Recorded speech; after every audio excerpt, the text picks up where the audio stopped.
There's only one way we're ever going to get these riots to really stop. Here's how.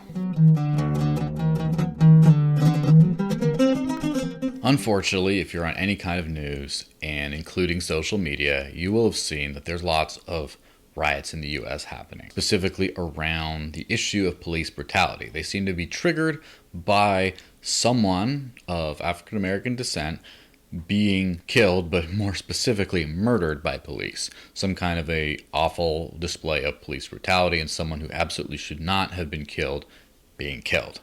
And of course, that results in a lot of very well deserved protests, but there have also been a lot of, frankly, riots and unrest in worse ways that have come surrounding this issue.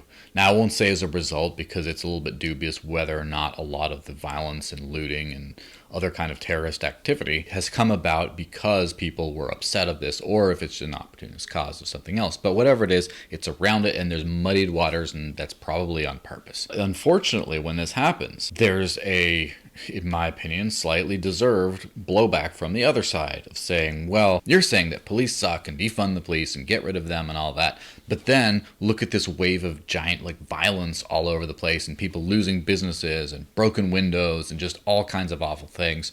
Look at that. We want to do the opposite now. We want to strengthen the police, not weaken them.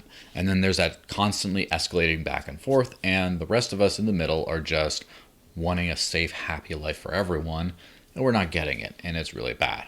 So how do we get around this? Well, the issue at the core of everything is police brutality. Everything else people are actually fighting over, is not about police brutality. But they're using police brutality as an alibi. And the only way to stop that is to actually fix the issue. There's a few things we can do. End qualified immunity for police departments. End victimless crimes. Restore constitutional rights. There's a bunch of different things that can actually stop abuse from happening. And that needs to be solved before we can move forward, honestly.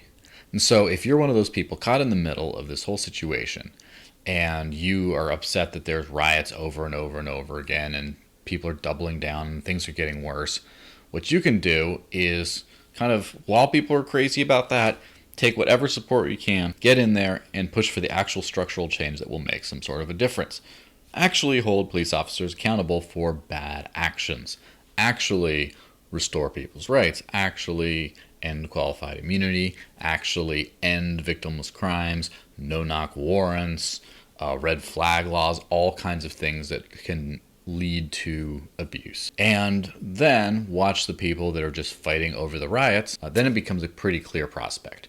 Then you have riots on one hand and peace on the other hand, or safety, or beating the riots on the other hand. And that's a very easy battle to tip in one way. No one wants to live in a war zone. And so people causing violence and people trying to end the violence, even by threat of other violence, these people will always win.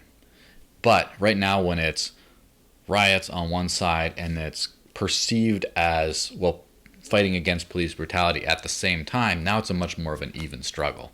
And even struggle means more struggle, and we don't want that to persist. We want peace, we want happiness, we want justice. We have to get to justice first, or we will never have peace. So get going.